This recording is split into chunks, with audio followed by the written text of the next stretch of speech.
اللهم صل على سيدنا محمد وعلى آل سيدنا محمد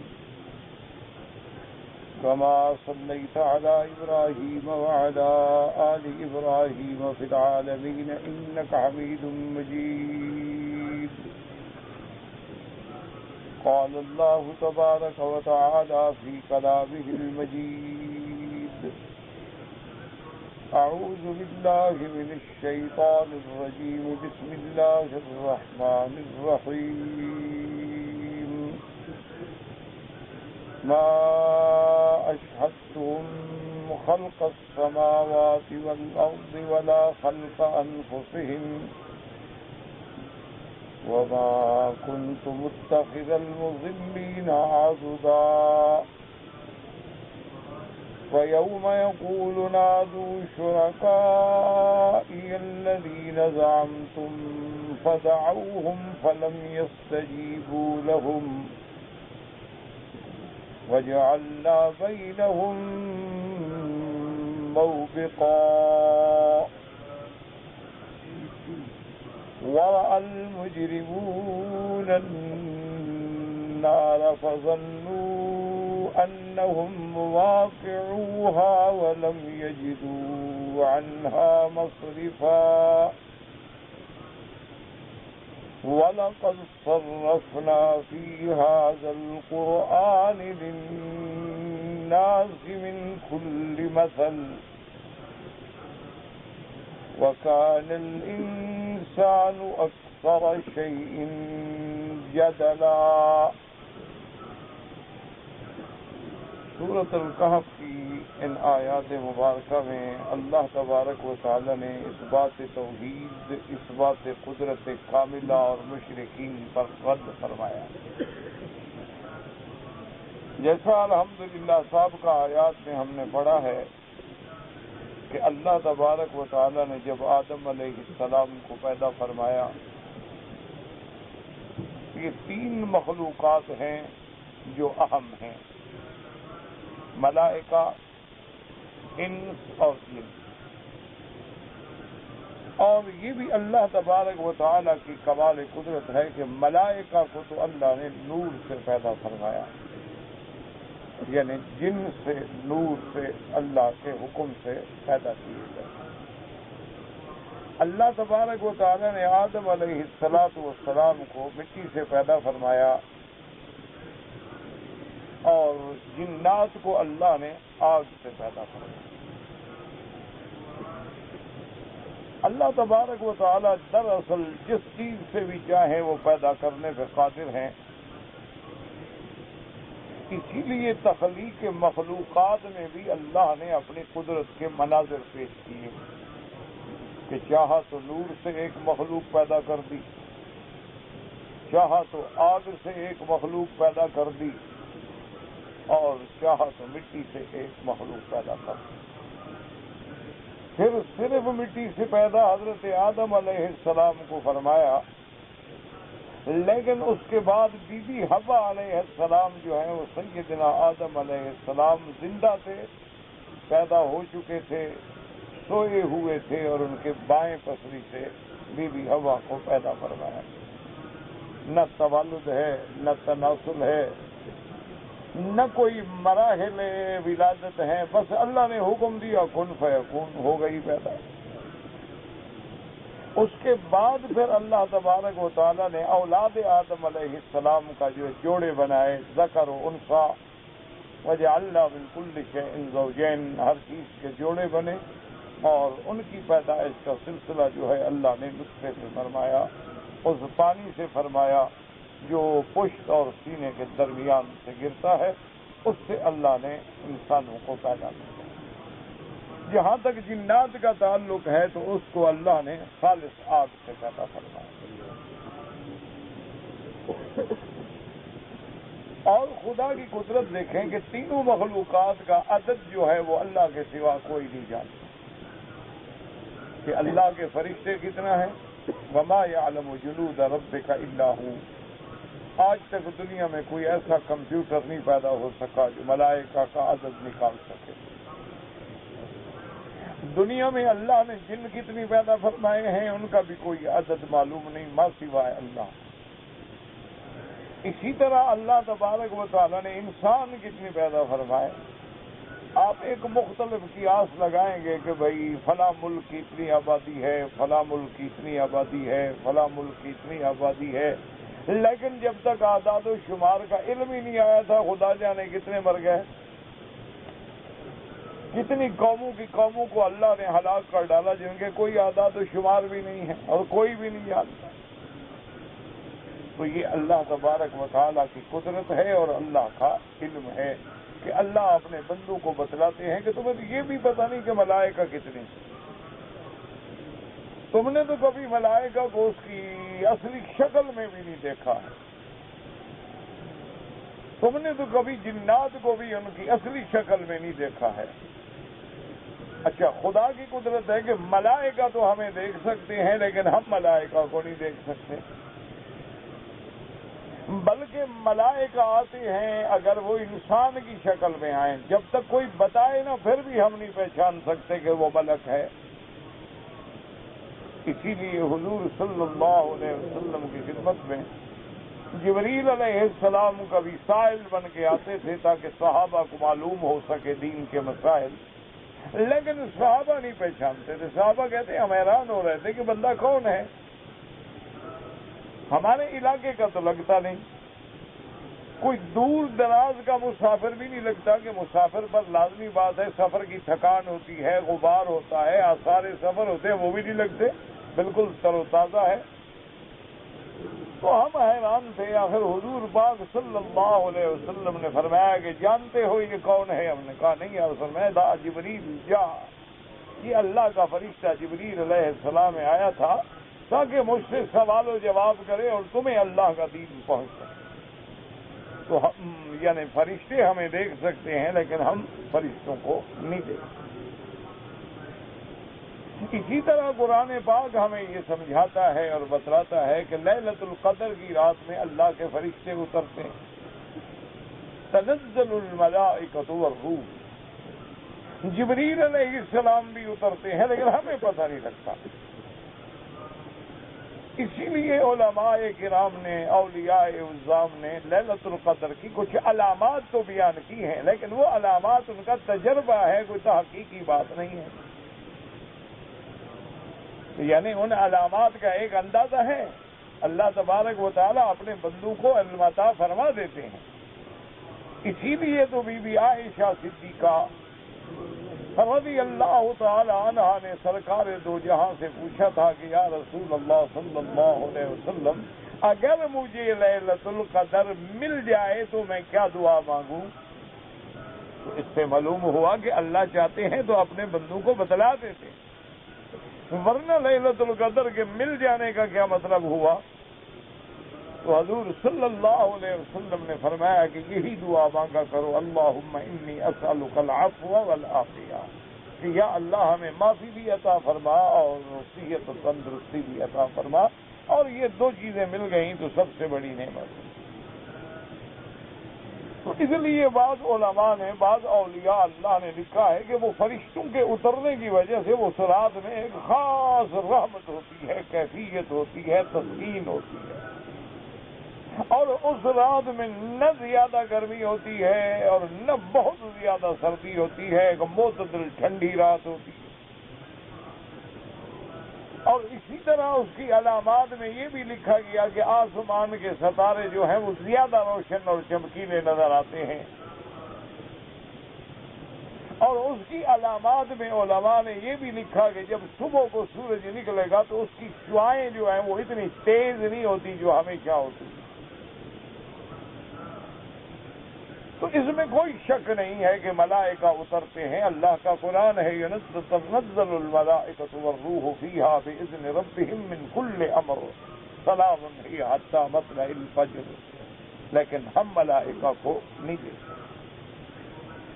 بے عین ہی یہی کیفیت ہے کہ جن ہمیں دیکھ سکتے ہیں لیکن ہم جنوں کو نہیں دیکھ سکتے، یہ بھی اللہ کا قرآن ہے، انہ یراکم هو وقبیلہ من حیث لا ترونہم، کہ جن اور اس کی ذریت اور اس کی قبیلہ، اس کی نسل، اس کی اولاد تمہیں دیکھ سکتی ہے لیکن تم ان کو نہیں دیکھ سکتے۔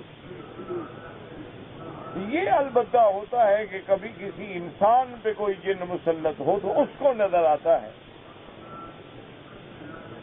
یعنی جس آدمی سے اس کا تعلق بن جاتا ہے، اس پہ تسلط کر لیتا ہے، اس کو تو نظر آتا ہے کیونکہ وہ خود نظر آنا چاہتا ہے، اور دوسرا وہ بھی اپنی شکل میں نہیں ہوتا، کسی اور شکل میں ہوتا، پرندے کی شکل میں آ گیا، کبھی سانپ اور بچھو کی شکل میں آ گیا، کبھی کسی ڈراؤنے حیوان کی شکل میں آ گیا، اور کبھی جنات جو ہیں وہ انسانی شکل میں بھی آ جاتے ہیں اور آدمی کو پتہ نہیں لگتا کہ یہ جن ہے۔ تو یہ اللہ کی مختلف مخلوقات، ان تین مخلوقات میں سے سمجھیں کہ ملائکہ جو ہیں وہ غیر مکلف ہیں، یعنی ملائکہ پر کوئی شریعت کا حکم نہیں۔ ملائکہ جو ہیں وہ اللہ کے فرما بردار ہیں، معصومین ہیں، اور اللہ کے حکم کے اطاعت میں لگے رہتے ہیں، وہ انکار کر ہی نہیں سکتے، ان میں اللہ نے وہ مادہ شعبانیت و حیوانیت والا رکھا ہی نہیں، وہ قوات ملکیہ سے متصف ہیں اور اللہ کی تسبیح و تقدیس میں مشغول ہوتے ہیں۔ لیکن مکلف جو ہے وہ دو مخلوقات ہیں، ایک انسان اور ایک جن، ان کو اللہ نے اپنی شریعت کا پابند فرمایا ہے۔ اس لیے قرآن کہتا ہے وَمَا خَلَقْتُ الْجِنَّ وَالْإِنسَ إِلَّا لِيَعْبُدُونِ، کہ اللہ نے جن اور انس کو اپنی عبادت کے لیے پیدا فرمایا ہے۔ تو اسی طرح یاد رکھیں کہ جیسے انسانوں کے اندر اقسام ہیں، دنیا میں قبائل ہیں، اقسام ہیں، ابرار ہیں، اخیار ہیں، انبیاء ہیں، صدیقین ہیں، شہداء ہیں، صالحین ہیں، اچھا اسی طرح اشرار ہیں، کفار ہیں، فجار ہیں، مشرکین ہیں، یہود ہیں، نصارہ ہیں۔ تو انبیاء علیہم والسلام کے کتابوں کی روشنی میں، فرامین کی روشنی میں یہ ملتا ہے کہ اللہ نے جنوں میں نبی تو نہیں بھیجا لیکن باقی سارے مراتب ان کے اندر بھی موجود ہیں، کیونکہ نبوت کا مقام جو ہے وہ بڑا بلند و اعلیٰ ہے، اس لیے اللہ نبی تو جب بھی بھیجتے ہیں انسانوں سے بھیجتے ہیں، لیکن جنوں کے اندر بھی مسلمان ہیں، کافر ہیں، ابرار ہیں، اخیار ہیں، اشرار ہیں، فجار ہیں، ان کے اندر بھی عابد ہیں، زاہد ہیں، محدث ہیں، علماء ہیں، ان کے اندر بھی عباد ہیں، زہاد ہیں، اور فساق ہیں اور فجار ہیں، ان میں بھی ہر قسم کی بلائیں۔ تو اس لیے اللہ تبارک و تعالیٰ نے جہاں قصہ آدم علیہ السلام کا ذکر فرمایا وہاں یہ بھی ارشاد فرمایا کہ جب ہم نے آدم کو پیدا کیا تو ہم نے ملائکہ کو حکم دیا کہ آدم کو سجدہ کرو۔ اس کے بارے میں علماء نے لکھا ہے کہ ایک تو اللہ تبارک و تعالیٰ عظمت انسانیت جو تھی وہ بتلانا چاہتے تھے کہ انسان کتنا بلند ہے، اللہ نے انسان کو کتنی عزت و عظمت سے نوازا ہے کہ ملائکہ بھی اس کے آگے جھک رہے ہیں۔ اور دوسری بات یہ تھی کہ اللہ تبارک و تعالیٰ نے ملائکہ کے ایک اعتراض کا بھی جواب دیا کہ جب ملائکہ نے عرض کیا تھا کہ میرا مولا تجعل فیہا من یفسد فیہا ویسفک الدماء، آپ دنیا میں ایک ایسی مخلوق بھیجیں گے جو دنیا میں فساد کرے گی، خون بہائے گی۔ اور یہ بھی یاد رکھ رہے ہیں کہ بعض لوگ کہتے ہیں علم غیب، یہ علم غیب نہیں ہے، اللہ نے انسانوں سے پہلے جنات کو زمین میں بھیجا تھا، تو جنات نے زمین میں آگے فساد برپا کر دیا، پھر اللہ نے حکم دیا ملائکہ کو اور انہوں نے جنات کو قید کر دیا اور مار مار کے بھگا کے جزائر میں بھیجا۔ تو اس لیے ملائکہ کو ایک تجربہ تھا کہ پہلے مخلوق جو زمین میں فساد کر چکی اب ایک نئی مخلوق آئے گی وہ بھی وہی کچھ کرے، اس لیے انہوں نے عرض کیا تھا کہ مولا تجعل فیہا من یفسد فیہا ویسفک الدماء وَنَحْنُ نُسَبِّحُ بِحَمْدِكَ وَنُقَدِّسُ لَكَ، اور ہم تیری تسبیح و تقدیس کرنے والے لوگ ہیں، تیرے فرما بردار ہیں، تیرے مطیع ہیں، تیرے حکم پہ چلنے والے ہیں، لا یعصون اللہ ما امرہم ویفعلون ما یؤمرون، اللہ کی کبھی نافرمانی نہیں کرتے۔ اللہ پاک نے حکم فرمایا کہ ملائکہ تم نہیں جانتے، انی اعلم ما لا تعلمون، میں جانتا ہوں میری کیا حکمتیں ہیں، میری حکمتیں اور میرا علم جو ہے وہ میرے ساتھ ہے، تمہیں تو نہیں پتا ہے علم کلی کا، تمہیں تو نہیں پتا ہے علم غیب کا اور عالم مستقبل کا اور عالم غیب کا، یہ میں جانتا ہوں کہ میری زمین میں خلافت کا حقدار کون ہے۔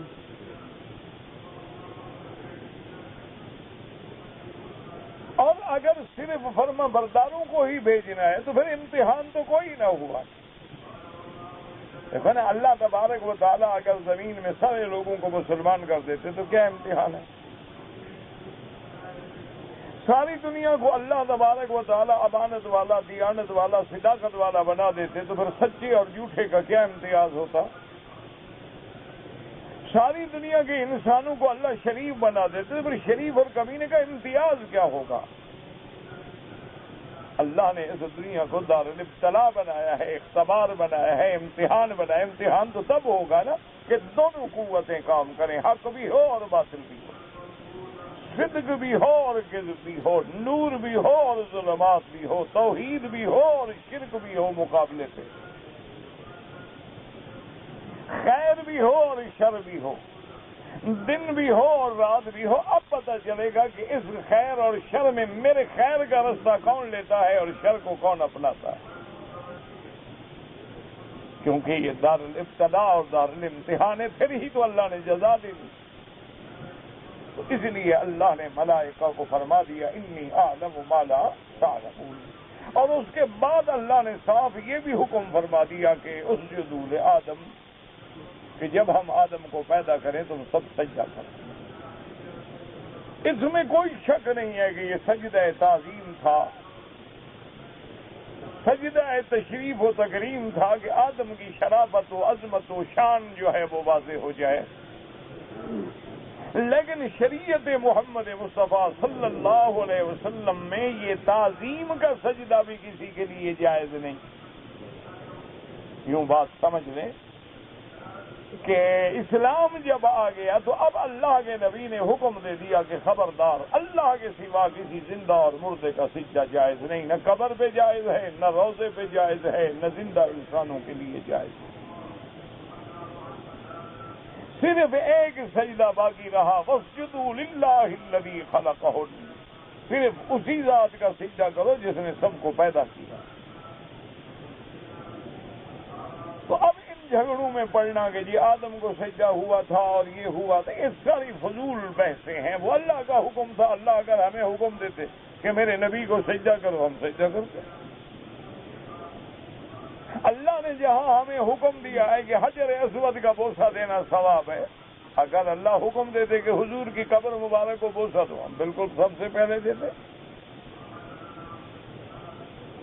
ورنہ حجر اسود سے ہمیں کون سا ایسا تعلق ہے جو حضور کے قبر مبارک سے اور روضہ مبارک سے نہیں ہے؟ اصل بات یہ ہے کہ مومن اپنے اللہ کے حکم کا پابند ہوتا ہے، اس کو صرف یہ دیکھنا ہوتا ہے کہ میرا اللہ میرے کس عمل سے راضی ہے، اور اللہ اپنی رضا کے عمل بتلانے کے لیے انبیاء کو بھیجتے ہیں تاکہ نمونہ بنا کے امت کو دکھلا دیں۔ تو اب حضور پاک تشریف لائے، حضور نے طواف کیا، حجر اسود سے شروع کیا، حجر اسود پہ چکر ختم کیا، حجر اسود پہ بوسہ دیا، سنت ہو گیا۔ مقام ابراہیم کے پیچھے حضور نے 2 رکعت کھڑے ہو کے نماز پڑھی، نہ مقام ابراہیم کو ہاتھ لگایا، نہ بوسہ دیا، نہ چوما۔ تو اس لیے ہمیشہ یاد رکھیں گے یہ بحث جو ہوتی ہے بلا وجہ، وہ لوگ جن کے دماغوں میں خرابی ہوتی ہے اور دلوں میں کجی ہوتی ہے، جن کے دماغوں میں شرک اور بدعات کے جراثیم ہوتے ہیں، پھر وہ استدلال کر کے ایسے بہانے کر کے حضور کی امت کو دھوکہ دیتے ہیں کہ دیکھو جی آدم کو سجدہ جائز ہے تو پھر حضور کو جائز کیوں نہیں؟ اور آدم علیہ السلام کو اگر ملائکہ سجدہ کر سکتے ہیں تو ہم اللہ کے اولیاء کی قبر پہ سجدہ کیوں نہ کریں؟ یہ ساری ایسی باتیں ہیں جن کی کوئی حقیقت نہیں، محض جہلا کو دھوکہ دینے کے لیے اور حضور کی امت کے عقائد کو خراب کرنے کے لیے یہ باتیں سیدھی بات ہے، قرآن موجود ہے، اسجدوا لآدم، اللہ نے حکم، اسی اللہ نے ہوئے حکم دیا کہ کسی کو سجدہ نہ کرے۔ وہاں اللہ کا حکم سب نے مان لیا، صرف ایک نے نہیں مانا، وہ کیا بن گیا؟ ابلیس بن گیا۔ اللہ نے ہمیں حکم دیا کسی کو سجدہ نہ کرو، اگر ہم اللہ کا حکم نہیں مانیں گے تو ہم کیا بن جائیں گے؟ ایک سیدھی سی بات ہے، ایک کھری سی بات ہے جو ایک اندھے کو بھی سمجھ آ سکتی۔ اب اللہ کا قرآن کہتا ہے کہ سب نے سجدہ کر لیا، فسجد الملائکۃ کلھم اجمعون، تمام اللہ کے فرشتے جو تھے وہ آدم علیہ السلام کے سامنے سجدے میں چلے گئے، الا ابلیس، مگر ابلیس نے سجدہ نہیں کیا۔ اب ابلیس کے بارے میں بھی بڑے اقوال ہیں کہ یہ کون تھا، یہ فرشتہ تھا، فرشتوں کے قبیلے سے تھا، اس قبیلے کا نام جن تھا، یا جن جنان سے ہے اور جنت کا دروغہ تھا، یہ سارے اقوال ہیں جن کی کوئی حقیقت نہیں۔ وجہ یہ ہے، یاد رکھیں کہ تبع تابعین کے دور کے بعد جو ہے نا جی، اللہ معاف کرے، یہودیت نے، مجوسیت نے اور باطل فرقوں نے اسلام کا لبادہ اوڑھ کے تفسیروں میں، حدیثوں میں ایسے غلط اقوال داخل کر دیے کہ قیامت تک حضور کی امت ٹھوکریں کھاتی رہے۔ اب ایک عام آدمی جو اردو کا ترجمہ جانتا ہو میری طرح، تفسیر ابن کثیر کا اردو ترجمہ پڑھے اور کہے کہ میں نے تو ابن کثیر میں یہ قول پڑھا ہے، اب اس بیچارے کو یہ بھی پتہ نہیں کہ یہ قول کس کا ہے، وہ تو بیچارہ یہی کہے گا نا کہ میں نے تفسیر ابن کثیر میں حضرت دیکھا ہے یہ قول لکھا ہوا ہے، میں نے جناب فلاں حدیث کا ترجمے میں دیکھا ہے جناب یہ قول لکھا، اس بیچارے کو یہ پتہ نہیں کہ یہ قول کعب احبار کا ہے، یہ قول وہب ابن منبہ کا ہے، یہ قول اسرائیلیات کا ہے، یہ قول کتب سابقہ کا ہے، یہ قول کس کا ہے اس کو یہ پتہ نہیں ہے۔ اور بہت ساری باتیں ایسی ہوتی ہیں کہ لکھ دیتے ہیں کہ قال ابن عباس، حضرت ابن عباس نے فرمایا، حالانکہ حضرت ابن عباس کو پتہ ہی نہیں ہوتا اس بات کا۔ اس لیے علماء نے لکھا ہے کہ تفسیری معاملات میں حضرت ابن عباس کی طرف ہزاروں قول منسوب کیے گئے، لیکن انہوں نے کہا جب تحقیق کی ہے تو 150 سے زیادہ ہمیں قول ہی نہیں ملتا حضرت ابن عباس کا۔ تو اب یہ کام جو ہے وہ علماء کا ہوتا ہے، اہل علم کا ہوتا ہے، جن کو اللہ نے اپنے علم کے لیے وقف کر لیا ہے، چن لیا ہے۔ لکل فن رجال، اللہ ہر فن کے لیے بندے پیدا فرماتے ہیں۔ بعض لوگوں کا دماغ تجارت پہ چلتا ہے، بعض لوگوں کا دماغ صنعت پہ چلتا ہے، بعض لوگوں کا دماغ جو ہے آپ دیکھیں نا، بچے ہوتے ہیں، کوئی میڈیکل میں جاتا ہے، کوئی انجینئرنگ میں جاتا ہے، کوئی الیکٹرانک کے شعبے میں جاتا ہے، کوئی کمپیوٹر میں جاتا ہے، اور پھر کمپیوٹر میں بھی کئی مختلف سینکڑوں لائنیں ہیں، ہر آدمی کی الگ الگ لائنیں، دماغ ہے اللہ نے بنایا۔ تو اسی طرح اللہ جن لوگوں پہ راضی ہوتے ہیں ان کو اپنے قرآن و حدیث کی خدمت کے لیے چن لیتے ہیں۔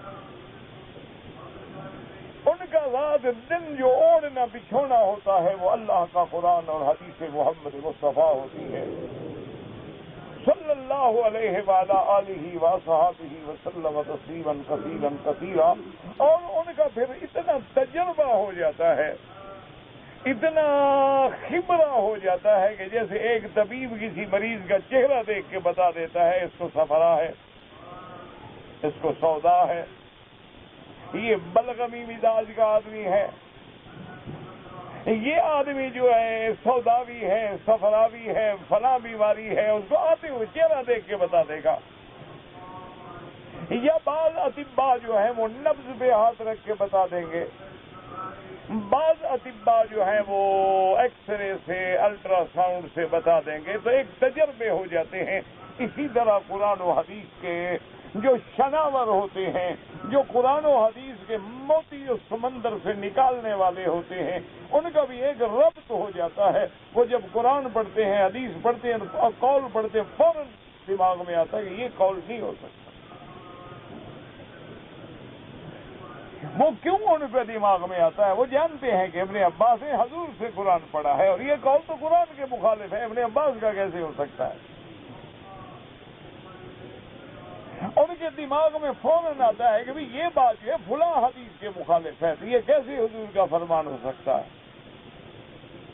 اور عام آدمی کہے گا میں نے ابن کثیر میں پڑھا۔ تو اس لیے ہمیشہ یاد کریں کہ ان بحثوں میں پڑھنے کی ضرورت نہیں ہے، بس اللہ نے فرما دیا کہ ابلیس کون ہے؟ جن تھا۔ اور یہ بھی بہرحال صحیح روایات میں ہے کہ جیسے حضرت آدم یعنی بشریت کے باپ ہیں، وہ جنوں کا بڑا ہے۔ اور قرآن پاک ہمیں یہ بھی بتاتا ہے کہ جن جو ہیں ان کی بھی ذریت ہے، ان کی بھی اولادیں ہیں، ان کے بھی اتباع ہیں۔ اور اللہ نے ہمیں یہ بھی قرآن میں بتا دیا کہ اس کے حدود اللہ سے نکلنے کا ایک سبب یہ بھی تھا کہ وہ جن تھا۔ اور جو انسان کی طبیعت ہوتی ہے، مادہ ہوتا ہے، اس کے اثرات ہوتے ہیں۔ اب آپ اس کی مثال سمجھیے، مثلا سونا ہے تو سونے کے اپنے اثرات ہیں، چاندی ہے، چاندی کے اپنے اثرات ہیں۔ اسی لیے ایک صحابی کا جنگ میں ناک کا کچھ حصہ کٹ گیا تو اس نے چاندی کا پترا بنوا کے یہاں لگا لیا اسی ناک کی سائز میں، لیکن حضور کی خدمت میں حاضر ہوئے اور عرض کیا کہ یا رسول اللہ صلی اللہ علیہ وسلم، یہ میں نے چاندی کا ٹکڑا تو رکھا ہوا، اس وقت زمانہ نہیں تھا پلاسٹک سرجری کا اور اس میڈیکل نے کوئی اتنی ترقی نہیں کی تھی، تو اس میں بدبو ہوتی ہے، مجھے بڑی تکلیف ہوتی ہے، اور مجھے کہا یہ گیا ہے کہ سونا جو ہے اس میں بدبو نہیں ہوتی۔ حضور نے فرمایا لگا لو۔ تو اسی لیے فقہا نے مسئلہ نکالا کہ اگر کوئی آدمی دانت لگاتا ہے سونے کا تو جائز ہے، کیونکہ اس میں بدبو نہیں ہوتی۔ اگر کوئی اور میٹل لگائے گا تو بدبو ہو سکتی ہے۔ تو اس لیے سونے کے بھی اپنے اثرات ہیں، چاندی کے بھی اپنے اثرات ہیں۔ اللہ نے جتنے پہاڑ بنائے ہیں ان میں بھی اپنے اثرات ہیں۔ بعض پہاڑوں میں میگنیٹ ہوتا ہے، بعض پہاڑوں میں گندک ہوتا ہے، بعض پہاڑ ساماک کے ہوتے ہیں، بعض پہاڑ سنگ مرمر کے ہوتے ہیں، بعض پہاڑ ٹھنڈے ہوتے ہیں، بعض پہاڑ جو ہے آتش فشاں ہوتے ہیں، ان سے آگ کے لاوے نکلتے ہیں۔ تو اللہ نے ہر چیز میں ایک اثر رکھا ہے۔ اسی طرح آپ دیکھتے ہیں مجوہرات کریمہ ہے، یہ زمرد ہے، یہ نیلم ہے، یہ یاقوت ہے، یہ مرجان ہے، یہ الماس ہے، یہ فلاں، ان میں بھی اللہ نے خواص رکھے ہیں۔ تو اس لیے آگ کے اندر بھی ایک خاصیت ہے اور مٹی کے اندر بھی ایک خاصیت ہے۔ آگ جو ہے اصولی بات ہے کہ جلانے والی چیز ہے، اور آگ جو ہے یہ حد سے نکلنے والی چیز ہے۔ آپ کسی چیز کو تھوڑی سی آگ دکھائیں نا، آگ پھیلتی چلی جائے گی۔ اور مٹی جو ہے خدا کی قدرت ہے کہ اس میں تواضع ہے کہ اللہ نے مٹی کو بچھایا ہے، ہمارے لیے قرار بنایا ہے، بچھونا بنایا ہے، فراش بنایا ہے۔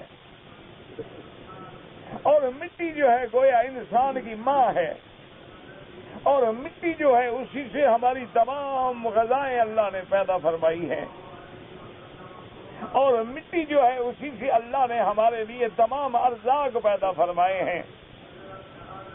اور مٹی کو اللہ تبارک و تعالی نے زندگی میں ہمارے لیے رہنے کی جگہ بنائی، مرنے کے بعد ہمیں چھپانے کی جگہ بنا دی کہ اگر زندہ ہو زمین کے اوپر چلو، مر جاؤ تو زمین کے اندر چھپا دو۔ تو مٹی کے بھی اپنے خواص ہیں، نور کے بھی اپنے خواص ہیں کہ جہاں نور ہوگا روشنی ہوگی، چاند ہوگا روشنی ہوگی، سورج ہوگا روشنی ہوگی، تارے ہوں گے روشنی ہوگی۔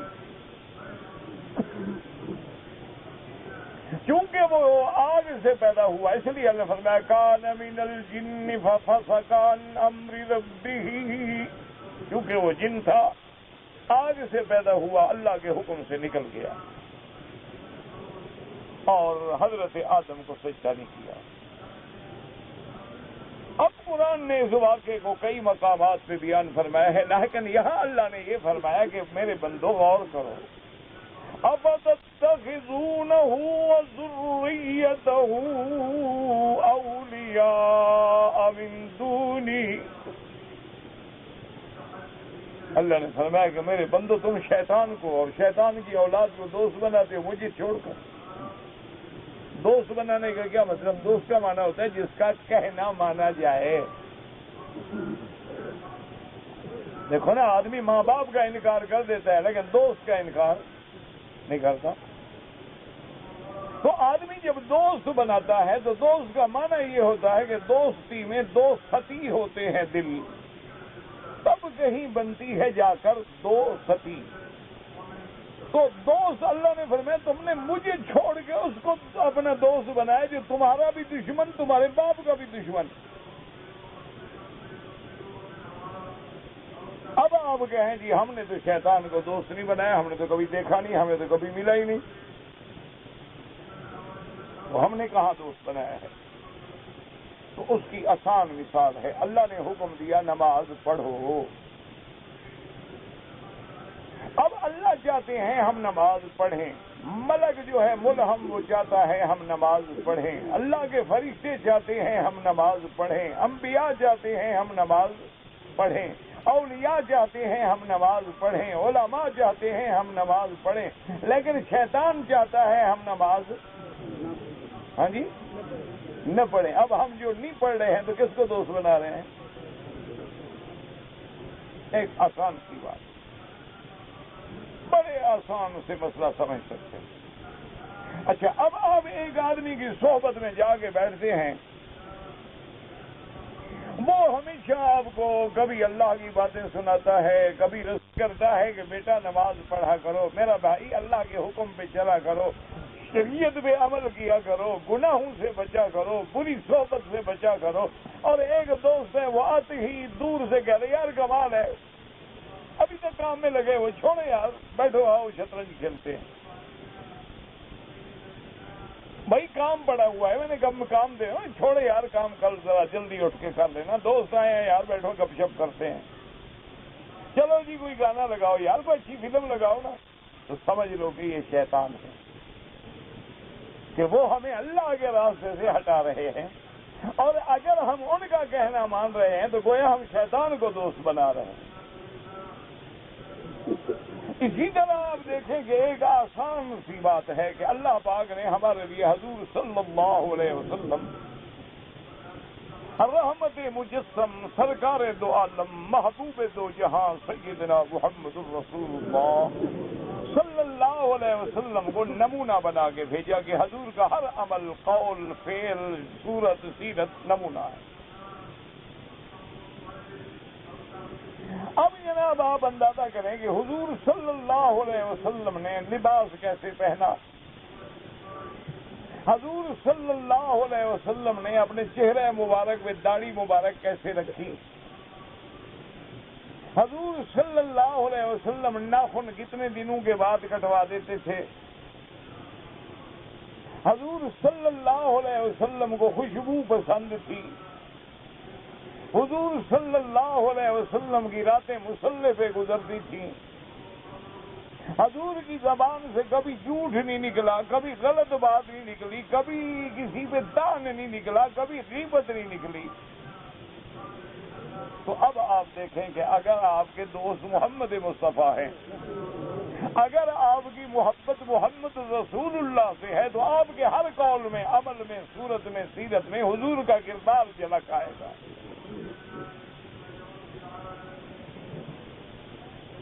ورنہ کوئی ایسے لمبی چوڑی بحث میں پڑھنے کی ضرورت نہیں کہ مولوی کیا کہتے ہیں، چھوڑیں آپ مولویوں کو. مولوی تو ویسے بھی بیچارے پرانے خیالات کے لوگ ہوتے ہیں، اور آپ 21ویں صدی کی پیداوار ہیں،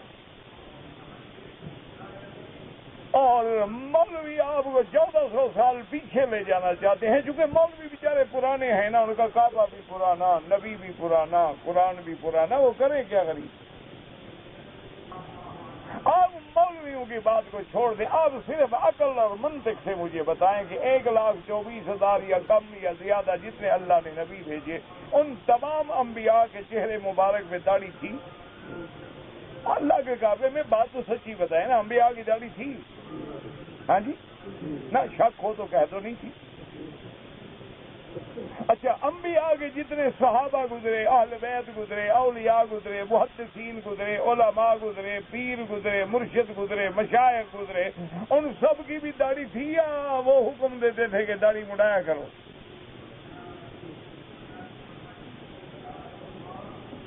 نہیں، اللہ کے کعبے میں بات نہ مانو، تو مجھے پتا ہے تم نے نہیں ماننی، نہ مانو۔ ہم تو اس لیے کہتے ہیں کہ قیامت کے دن کہہ نہ سکو کہ ہمیں آپ کا فرمان پہنچانے، باقی منوا لینا تو انبیاء نہیں منوا سکے، تو ہم کون ہیں؟ ہم کس باغ کی مولی، کس کھیت کی مولی ہیں؟ لیکن ایک بات تمہیں بھی پتا ہے کہ حضور کے چہرے مبارک میں داڑھی تھی، اور حضور کے ساتھ جتنے صحابہ ہیں، صدیق، عثمان، عمر، علی، طلحہ، زبیر، عشرہ مبشرہ، اصحاب حدیبیہ، اصحاب بدر، اہل بیت، حسن، حسین، اولادہم رضوان اللہ علیہم، سب کی داڑیاں تھی۔ تو تم کس کی محبت میں داڑھی مڈاتے ہو؟ بس یہ فیصلہ خود کر لو۔ مولویوں بھی چھوڑے، مولوی تو بیچارے پاگل لوگ ہیں، خام خواہ تمہیں بیویوں سے لڑاتے ہیں، بیوی کہتی ہے نہ وہ کہتی ہے منڈاؤ داڑھی، بس مولوی کیا ہے؟ لیکن یہ فیصلہ ضرور کر، اچھا حضور پاک نے کبھی زندگی میں نماز چھوڑ دی؟ سفر میں، حضر میں، دکھ میں، سکھ میں، جنگ میں، صلح میں کبھی نماز چھوڑی؟ اچھا، آپ خود سنتے رہتے ہیں محرم میں ماشاءاللہ کہ حضرت حسین جو تھے نماز میں شہید ہوئے، آپ کا سر مبارک ٹانگ پہ تھا اور قرآن پڑھ رہا تھا، تم کتنی نمازیں پڑھتے ہو؟ تو دوست کون ہوا؟ ٹھنڈے دل سے سوچو۔ اللہ کے پیغمبر جب دین لے کے آئے تو کیا حضور نے تعلیم دی صحابہ کو کہ حضرت ابراہیم کی مزار تلاش کرو، سجدہ کرو؟ انبیاء علیہم السلام کی مزاریں تلاش کرو اور سجدہ کرو؟ حضور نے حکم دیا کہ میری بیوی سیدہ خدیجہ الکبریٰ محسنہ محمد مصطفیٰ کی قبر پہ سجدہ کرو، میری اولاد کی قبر پہ سجدہ کرو، تعظیم والا سجدہ، عبادت والا نہیں۔ کیا اللہ کے پیغمبر نے یہ حکم دیا ہے یا کبھی کیا ہے؟ یا صحابہ نے کبھی حضور کی مزار مبارک پہ سجدہ کیا ہے؟ تو ہم جو کر رہے ہیں تو کس کے حکم پہ کر رہے ہیں؟ ایک موٹی سی بات ہے، سمجھ لیں، عقل موجود ہے اور بات سمجھ آ سکتی ہے، نہ سمجھنا چاہیں تو تمہاری اپنی مرضی ہے۔ اب جناب دنیا کے اندر اسلام اور جتنے دین کے علم بردار آئے ان نے کیا فرمایا؟ سچ بولو یا فرمایا جھوٹ بولو؟ صحیح بولو یا فرمایا دھوکہ کرو؟ صداقت اختیار کرو یا بددیانتی اختیار کرو؟ تو اب ہم صداقت چھوڑ کے، دیانت چھوڑ کے، امانت چھوڑ کے جھوٹ، فریب، گناہوں میں جو لگے ہیں، اس کا حکم کون کرتا ہے؟ بالکل سیدھی سی بات۔ اس لیے قرآن کہتا ہے کہ اَفَتَتَّخِذُونَهُ وَذُرِّيَّتَهُ أَوْلِيَاءَ مِن دُونِي وَهُمْ لَكُمْ عَدُوٌّ۔ اللہ نے فرمایا میرے بندے تم نے شیطان ہے اس کی ذریت کو اپنا دوست بنا لیا، حالانکہ وہ تو تمہارا دشمن۔ کیسے فرمایا ان الشیطان لکم عدو مبین، کھلا دشمن، لیکن تم کھلے دشمن کی باتوں میں چل رہے ہو۔ اللہ کی دوستی کو چھوڑ کے، انبیاء کی دوستی کو چھوڑ کے شیطان اور اس کی ذریت کی دوستی کو چل رہے ہو۔ بئس للظالمین بدلا، اللہ نے فرمایا کیا برا سودا کیا تم نے کہ اللہ والوں کی دوستی چھوڑ کے شیطان کی دوستی رکھ لی۔ اور اللہ فرماتے ہیں کہ تمہارے دماغ میں یہ ہوتا ہے کہ شاید ان کے جن تابع ہیں، جن جو چاہے کر لیں، جن علم غیب کی خبریں لاتی ہیں، جن اپنے بزرگوں کو بتلاتی ہیں، بزرگ ہمیں بتلا دیتی ہیں، جنوں کے پاس یہ طاقت ہے، یہ قوت ہے، اللہ نے فرمایا ما اشہدتہم خلق السماوات والارض.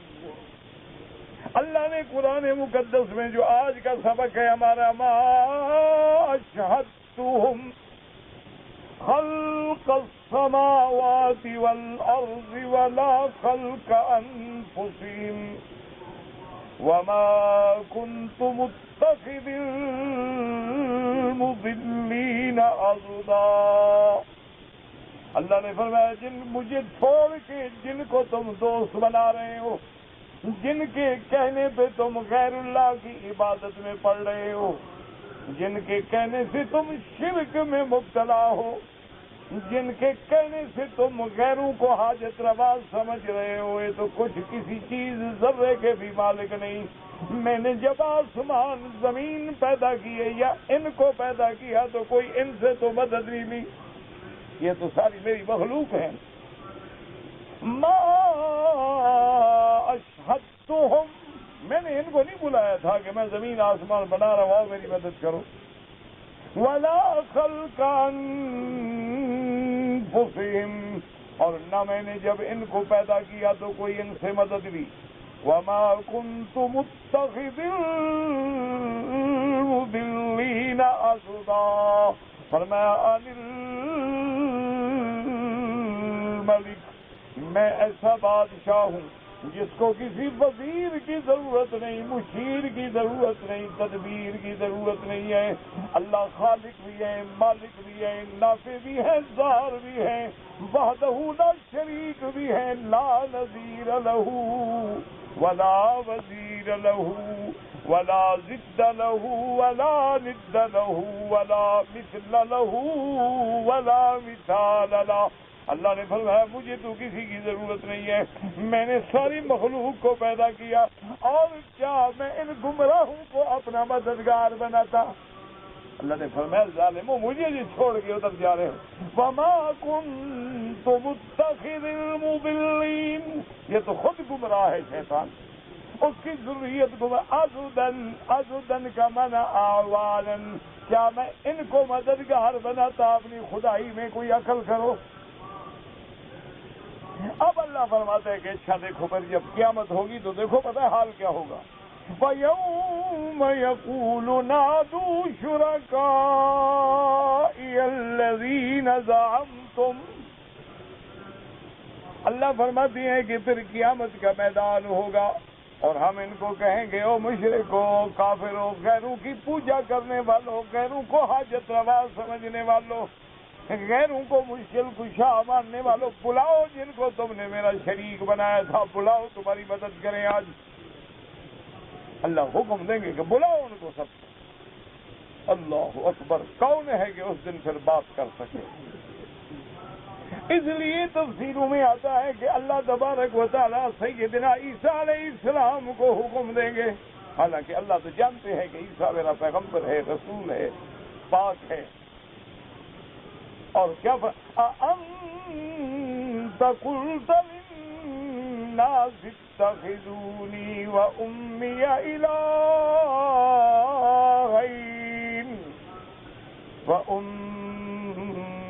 إِلَٰهَيْنِ مِن دُونِ اللَّهِ. اللہ فرمائے گی عیسیٰ علیہ السلام کیا تم نے اپنی امت کے لوگوں سے کہا تھا کہ تجھے بھی اور تیری اماں کو بھی اللہ کے سوا مشکل کشا مانے؟ تم نے کہا تھا یہ بات؟ اللہ جانتے ہیں کہ نہیں کہا، لیکن کیوں کہیں گے کہ وہ رسوا ہو جائیں جو عیسیٰ کو خدا مانتے ہیں، وہ رسوا ہو جائیں جو عیسیٰ کو خدا کا بیٹا کہتے ہیں، وہ رسوا ہو جائیں جو تثلیث کا عقیدہ رکھتے ہیں، وہ رسوا ہو جائیں جنہوں نے انبیاء میں اللہ کی صفتوں کو لاگو کر دیا. اور یاد رکھو انشاءاللہ وہ وقت قریب ہے کہ اللہ تبارک و تعالیٰ جب اسلام کو غالب کر دیں گے اور تمام ادیان کو مٹا ڈالیں گے. اس لیے کفر زور لگا رہا ہے نا، ورنہ اس کو تو پتہ ہے کہ مسلمان بیچارے تو نہاتے ہیں، ایک تو چابی بھی نہیں بنا سکتے، سوئی بھی نہیں بنا سکتے، ماچس کی ڈبی بھی نہیں بنا سکتے. یہ تو شریف لوگ ہیں، یہ پانی ہمارا پیتے ہیں، برگر ہمارا کھاتے ہیں، پیزا ہمارا کھاتے ہیں، تو بڑے اچھے لوگ ہیں۔ یہ تو ہماری منڈی ہے بیچارے، میکڈونلڈ ہمارا ان کے گھروں میں چلتا ہے، پیزے ہمارے چلتے ہیں، چیز ہماری بکتی ہے۔ تمام دنیا کے بیوریجز جتنے ہیں سارے ان میں پیپسین ہو، کیفین ہو، جو دنیا کی بلائیں ہو، یہ پینے کے لیے تیار بیٹھے ہیں۔ ان کو تو پتا ہے، پھر وہ مسلمانوں کو کیوں مار رہے ہیں؟ اصل کو پتا ہے کہ یہ کمزور قوم ہے۔ یہ بھی ان کو پتا ہے کہ ان میں افتراق ہے، نفاق ہے۔ ہم نے ایسی لڑائی ڈال دی ہے کہ ان کی مسجدیں الگ ہیں، نمازیں الگ ہیں، لباس الگ ہیں، ٹوپیاں الگ ہیں، پگڑی کے رنگ الگ ہیں۔ اچھا پوچھو تو کہیں گے لا الہ الا اللہ محمد سبحان اللہ، حضور ہمارے نبی ہیں جناب۔ ہاں جی کہاں جا رہے ہیں؟ جی حج میں ماشاءاللہ، کعبہ بھی ایک ہے، نبی بھی ایک ہے، صرف پگڑی الگ ہے۔ انا للہ و انا الیہ راجعون۔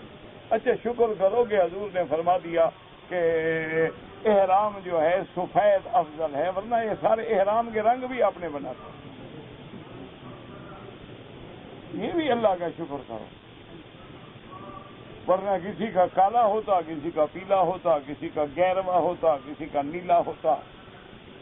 انا للہ و انا الیہ راجعون۔ دیکھو یہ آپ اس بات کو چھوڑیں کہ مولوی کیا ہوتا ہے، مفتی کیا ہوتا ہے، علماء بڑے ہیں، ہم تو ان کے جوتیوں کے برابر۔ ایمان سے کہیں کیا وہ بندہ مسلمان ہو سکتا ہے جو نماز پڑھتے ہوئے کسی کو قتل کرے؟ ٹھنڈے دل سے آپ چھوڑیں، آپ بس علمی بحثوں میں نہ جائیں۔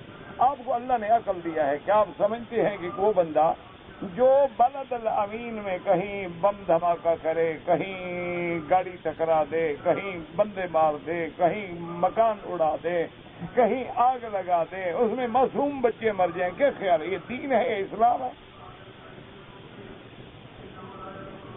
اور ان چیزوں کا پیغام دے کے ہم کن کے ہاتھ مضبوط کر رہے ہیں؟ جو ہمیں کہتے ہیں دہشت گرد ہیں، ان کے ہاتھ اور دلائل مضبوط کر رہے ہیں، ان کو کمزور کر رہے ہیں۔ وجہ کیا ہے کہ بس دماغوں پہ پردہ پڑ گیا ہے، لیکن ان کے باوجود بھی انشاءاللہ اسلام غالب ہوگا، اور اسلام اسی تیزی سے ابھرے گا انشاءاللہ، اسی طاقت سے اسلام ابھرے گا، ان لوگوں میں اسلام ابھرے گا جو دشمن ہے نا، آج ان سے نکلے گا اسلام۔ نہ ایمان سے کہیں اکرما کون ہے؟ ابو جہل کے گھر سے نکلا کہ نہیں؟ خالد کون ہے؟ بدل من ابطال الاسلام، سیف الرحمان کا لقب پایا کہ جو جہاں گیا اللہ نے فتح عطا فرمائی۔ کون ہے؟ ولید بن المغیرہ کے گھر میں پیدا ہوا کہ نہیں؟ کوئی توقع کر سکتا تھا کہ دشمن کے گھر سے خالد نکلے گا؟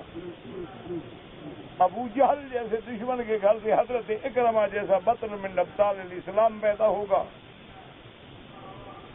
کوئی تصور کر سکتا تھا کہ خطاب کا بیٹا جو ہے وہ فاروق بنے گا؟ کوئی توقع کر سکتا تھا کہ عفان کا بیٹا جو ہے عثمان بنے گا؟ کوئی توقع کر سکتا تھا کہ ابی طالب کا بیٹا جو ہے واسط اللہ الغالب اور حضرت علی بنے گا؟ کوئی سوچ سکتا ہے یہ بات؟ تو بے عین ہی اسی طرح اطمینان رکھو کہ آج بھی جو دشمن ہے، جو اسلام کو مٹانے والا ہے، ان میں سے اللہ پھر پیدا کر دیں گے۔ ان کے اندر وہ چنگاری ابھرے گی۔ یہ جتنا اسلام پہ ظلم کر رہے ہیں، تشدد کر رہے ہیں، مسلمانوں کا قتل عام کر رہے ہیں، مسلمانوں کے بچوں کے برخچے اڑا رہے ہیں، مسلمان عورتوں کی عصمت دری کر رہے ہیں، لیکن اندر ایک دن ضمیر چیخے گا، اور وہ ضمیر جب بیدار ہوگا تو کوئی حل نہیں ہوگا ما سوا اشہد ان لا الہ الا اللہ واشہد ان محمد رسول اللہ۔ اور پھر وہ جب مسلمان ہوں گے، ان کو تو پتہ ہے نا کہ ہماری قوم نے اسلام پہ کیا ظلم کیا ہے، پھر وہ اسلام کا بدلہ لیں گے۔ تم تو ماشاء اللہ بس اسی حلوے شلوے پہ رہو، تمہارے لیے یہی کافی۔ 11ویں شریف، 12ویں شریف، 27ویں شریف، 7 جمعرات شریف، ایک جہلم شریف، تو پکے مسلمان شریف بس۔ تمہارے لیے یہ کافی ہے، اتنا دین ہی کافی ہے، نہ نماز کی ضرورت، نہ روزے کی ضرورت، نہ قرآن پڑھنے کی ضرورت ہے، نہ کعبہ شریف آنے کی ضرورت ہے، نہ سگریٹ چھوڑنے کی ضرورت، نہ فلم چھوڑنے کی ضرورت، بس سال میں ایک دفعہ جھنڈیاں لگا دو، 10 دن کالے کپڑے پہن کے 4 پائیاں الٹی کر دو، اور مر جائے تو تیسرے دن کل شریف اور 7 جمعرات شریف اور آخر میں چیلم شریف اور ایک ملا شریف کو بلا کے قرآن پھروا لو، سارے مسئلے حل ہو گئے، قصہ ختم۔ اور فکر نہ کرو، ملا بھی موجود ہیں جو پیسے سے ہر وقت مل سکتے ہیں، قادیانی دعوت دے تو وہاں بھی حاضر ہیں۔ سود کی کوئی بہت بڑا بینکر ہو وہ بلائے تب بھی مولوی صاحب حاضر ہیں، کہتے ہیں وہاں دین پھیلانے گیا تھا۔ اچھا اللہ، کتنے مسلمان کیے؟ وہ بھائی وہ تو قادیانی ہے، وہ تو بینکر ہے، وہ تو سود کھاتا ہے، سود کے پیسے ہیں، اسی سے تمہیں دعوت کر، اور جی ان کو ہم ملیں گے تو دین پہنچائیں گے نا، وہ جناب بغیر کھائے پہنچا دیتے نا، پیٹ پہ پتھر باندھ کے پہنچا دیتے، ہم سمجھتے کہ تم نے سنت ادا کی۔ ان کے پاس جانا تو منع نہیں ہے، لیکن تم پھر علماء کی طرح جاتے، جیسے کہ حضرت لاہوری کو وقت کے پریزیڈنٹ نے دعوت دی نکاح کی، اور نے کہا بات سنو، اپنے سائیکل پہ آؤں گا، اپنے سائیکل سے واپس جاؤں گا، کوئی ہدیہ قبول نہیں کروں گا، اور نہ تمہاری محفل کا پانی پیوں گا، اور نہ تمہاری محفل میں وقت ضائع کروں گا، میں جب آؤں بس لوگ کٹھے ہوں، میں خطبہ نکاح پڑھوں اور اس کے بعد السلام علیکم کر کے چلا جاؤں گا، کیونکہ تمہاری مجلسوں میں بیٹھنے سے مجھے ڈر لگتا ہے کہیں اللہ کا عذاب نہ آ جائے۔ یہ حضرت لاہوری تھا رحمت اللہ علیہ۔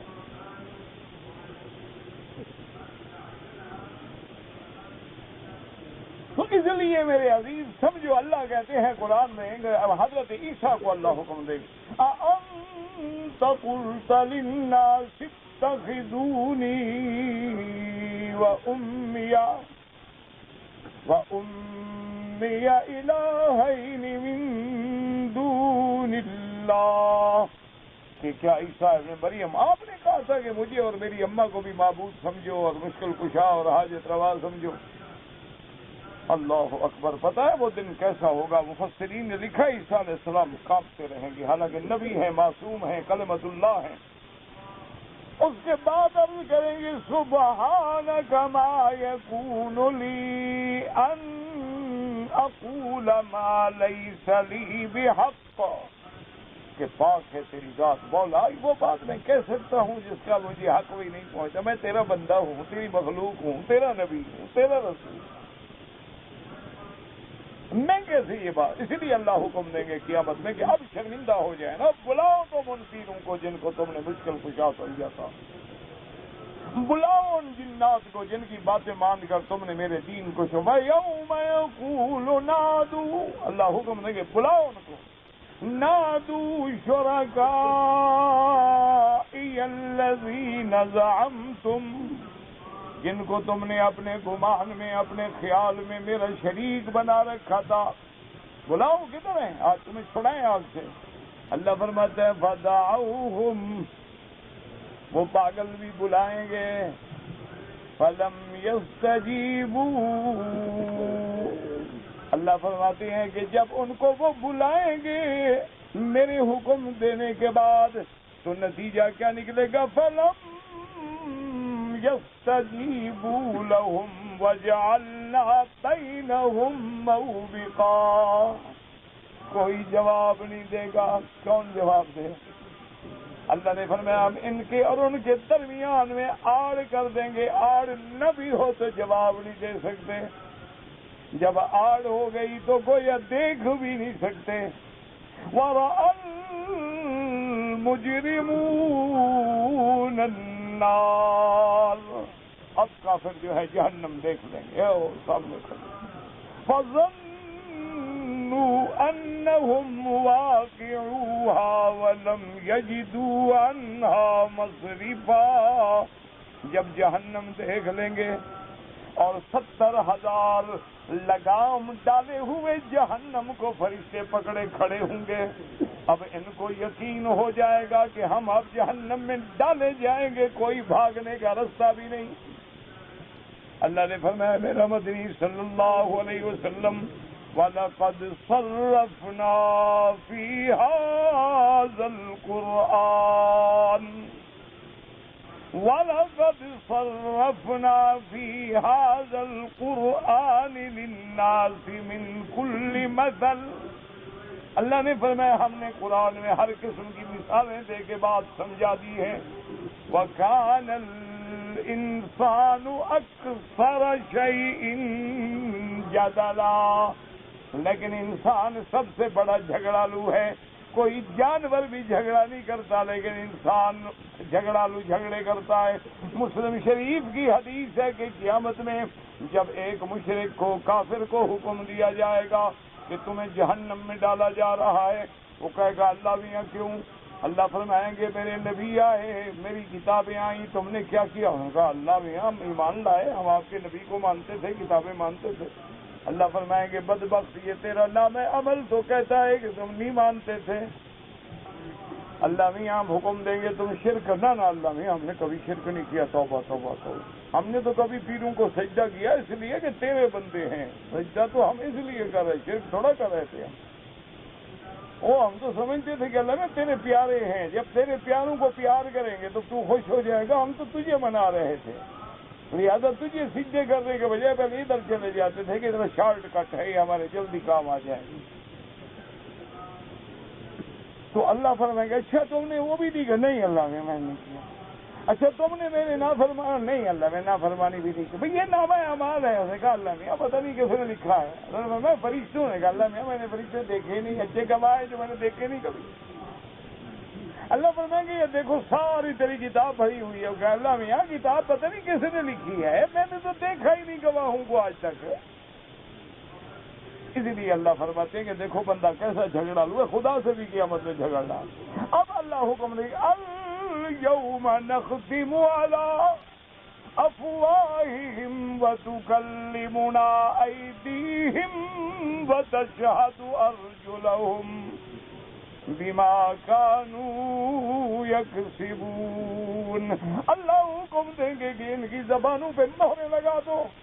اللہ حکم دیں گے پاؤں کو کہ بولو تم نے غیر اللہ کی قبروں پہ جا جا کے سجدہ کیا کہ نہیں کیا, بات کرو. اللہ حکم دیں گے فخذ کو کہ تم نے غیر عورت کو بٹھا کے زنا کیا کہ نہیں کیا. اب جب سارے بولیں گے تو کہے گا ہاں فاعترفوا بذنوبہم. اللہ میاں اب تو میرے اپنے گواہ کھڑے ہو گئے, میں مانتا ہوں. فرمایا سب کر لے, سب لے جاؤ اس کو جہنم میں ڈال. اس لیے اللہ فرماتے ہیں کہ انسان جھگڑالو ہے لیکن جھگڑے کا فائدہ کیا ہوگا. دعا کریں کہ اللہ ہمیں جہنم کی آگ سے بچائے اور اپنی رحمت سے جنت الفردوس نصیب فرمائے. اور دعا کریں اللہ عالم اسلام کی عزت اور غلبے کا فیصلہ فرمائے. بھئی آپ نوکری تلاش کریں, اللہ کرے انشاءاللہ آپ کو نوکری مل جائے. دوست جو زخمی ہے اللہ شفا عطا فرمائے, اللہ ہر بیمار کو شفا عطا فرمائے. میں عمرے کی نیت سے گھر سے نکلا, احرام نہیں باندھا, یہاں آ کر مسجد عائشہ جا کے احرام باندھا, طواف کیا, صفا مروہ کے چکر نہیں لگائے, پتہ نہیں تھا. باقی کیا کیا آخر آپ نے. آپ عمرہ بھی دوبارہ کریں اور ایک دم بھی ادا کریں.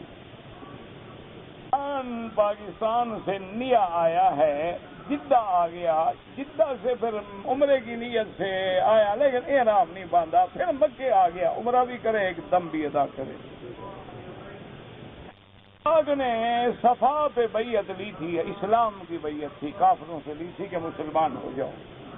وہ بیعت علی الاسلام ہے, بیعت علی الجہاد ہے, بیعت علی السمع والطاعت ہے. کہتے ہیں ہمیں کیسے پتہ لگے کہ پیر کون جھوٹا ہے کون سچا ہے. تمہیں درزی کا پتہ لگ جاتا ہے کون اچھا ہے, صرف پیر کا پتہ نہیں لگتا. تمہیں کپڑے کا بھی پتہ لگ جاتا ہے یہ کیٹی 11,000 ہے, یہ 4,000 ہے, یہ فلان ہے, یہ کاٹن ہے, یہ پولیسٹر ہے, یہ سارا پتہ لگ جاتا ہے, صرف پیر کا پتہ نہیں لگ سکتا. تمہیں سارا پتہ ہے, چکر بازی نہ کرو. سیدھی بات ہے کہ جو حضور کی سنت کے مطابق جس کا ہر قدم سنت پہ چل رہا ہے وہ مرشد ہے. جو شیطان کے راستے میں چل رہا ہے وہ حزب الشیطان ہے، وہ حزب الرحمان نہیں ہے. سیدھی سی بات ہے، بڑی بات. کیسے تمہیں پتہ نہیں ہے؟ تمہیں سارا پتہ ہے. سورج کو نہیں دیکھتا، ہاں نہیں دیکھتا، پھر یہ نہیں دیکھے گا کالے ہو پیلے ہو، عمل کو دیکھتا ہے. عمل اچھے کرو نا. امام کے ساتھ نماز پڑھے، حنفی ہے تو خاموش رہے، شافعی ہے تو فاتحہ پڑھتا رہے، کوئی لڑائی کی بات نہیں. میں نے ایک قسم کھائی تھی کہ کام نہیں کروں گا، میں نے قسم توڑ دی. توبہ بھی کرو، 10 مسکینوں کو 2 وقت کا کھانا بھی کھلاؤ. طواف کے وقت میں دوران طواف وضو ٹوٹ جائے، طواف چھوڑ دو، وضو کرو، وضو کر کے پھر طواف مکمل کرو. اگر چکر زیادہ ہو گئے تھے، 3-4 ہو گئے تھے، تو جہاں چھوڑا وہیں سے پورے کرو.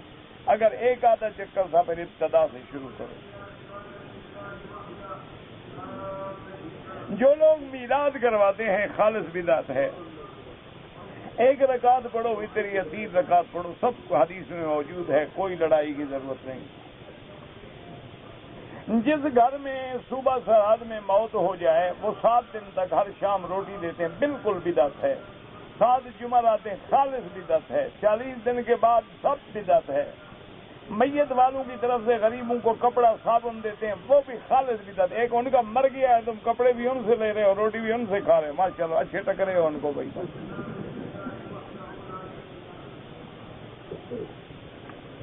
اللہ کے بندے 3 دن تک ان کو کھانا کھلانا سنت ہے کہ ہم سائے کھانا پکا کے ان کے گھر میں بھیجیں. اس کے بعد جب میت کی تدفین ہو جائے اب حساب کریں کہ میت پہ کو قرضہ ہے، قرضہ ادا کریں. قرضے کے بعد جائیداد شریعت کے مطابق تقسیم کریں. پھر ورثہ اگر چاہتے ہیں میت کے لیے صدقہ کریں، خیرات کریں، ان کی مرضی ہے، کوئی منع نہیں، لیکن شریعت کے مطابق کرو. زیارت کے لیے مدینے گیا، واپسی کے بعد میرے پاس پیسے نہیں تھے. میں نے قمیض شلوار پہنے ہوئے عمرے کی نیت کر لی تو قمیض اتار دیتے، بس اتارنے کے تو پیسے نہیں لگتے تھے نا. اگر پہنے رہے ہو تو پھر تو دم پڑ گیا، یعنی پہلے پیسے نہیں تھے، ایک دم اور اپنے سر پہ لگا دیا. اللہ کے بندے پہلے مسئلہ پوچھتے، وہی قمیض نکال کے یوں کندھے پہ ڈال دیتے. السلام علیکم. بس اگر ایک آدمی کئی عمرے کرے، ہر دفعہ میقات پہ جانا ہوگا. اگر جمعہ کے دن ڈیوٹی ہے ہماری، کام پہ جائیں، کوئی منع نہیں. جمعہ کے نماز سے پہلے بھی جا سکتے ہو، بعد میں، لیکن جمعہ نہ چھوڑو. نماز ہو جائے فابتغوا من فضل اللہ، اللہ کا رزق حاصل کرو. عورت نے عدت پوری کرنے سے پہلے دوسرا نکاح کر لیا، وہ نکاح نہیں ہوگا. توبہ کرے اور عدت کے بعد دوبارہ نکاح کرے. نہ اپنا دیکھا مجھے، نہ سپنے کا پتہ، نہ اپنے کا پتہ. عقیقہ جو ہے جب بچہ پیدا ہو تو 7ویں دن 2 بکرے یا 2 دمبے ذبح کریں. لڑکی ہو تو 1 ذبح کر کے گوشت تقسیم کریں یا پکا کے کھلائیں، سب جائز ہے.